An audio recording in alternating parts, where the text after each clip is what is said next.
ole James Gangte hian limna ni ro pui chu eng ti hla kha muang te hlakin min lo zai sakte atia min lo sakte ti turaniang je Christian labu number som ko panga lamoi tak mai Christmas lamoi tak mai nia chang ni hian sachin photila limna ni ro pui chu a e santiang hi kol ro na lia le bethem dai re anga a ming chu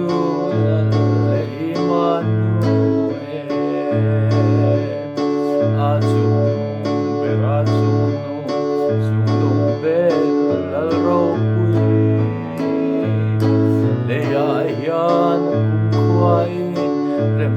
se hallelujah amel eni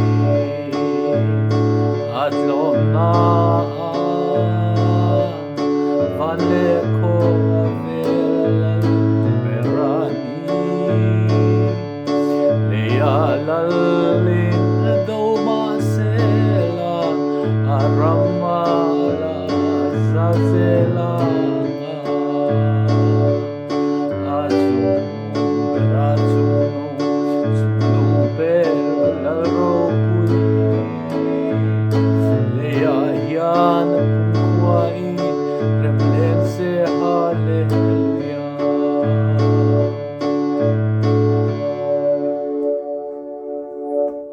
chang thumna hian he kol kila te lo thovin ti khania helaya he ti hi kan soi tuang kan ral te tong ania khai ti na ni awme longai thara u ti na lampang ani he ti hian makna chin chiana po oma he kol kila te lo thovin ti na ni rl kamlala phuania naral te ania ral te tong ron mangani tuna mi kha muang dewa kan han sakania khatia ka chu leng kho ma chuan aron request tu in muang dew na ti wang ania leng khom bit lo dewa leng khom bit dew hlakin rang dew hlakin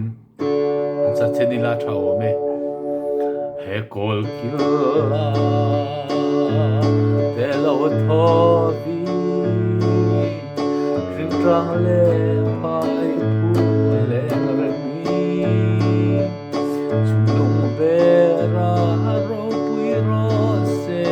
tina gel izai puia achuno bera chuno bera ro pui lea hian kum kwai remlen se hallelujah adiang le na o le betlehem le vanakia tiglunga lam ahonila rotilda ngai tolo va achuno suno bela ropui le yan remlen se hallelujah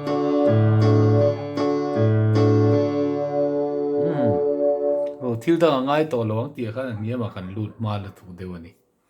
wala ti khan du tok phot mai la thao me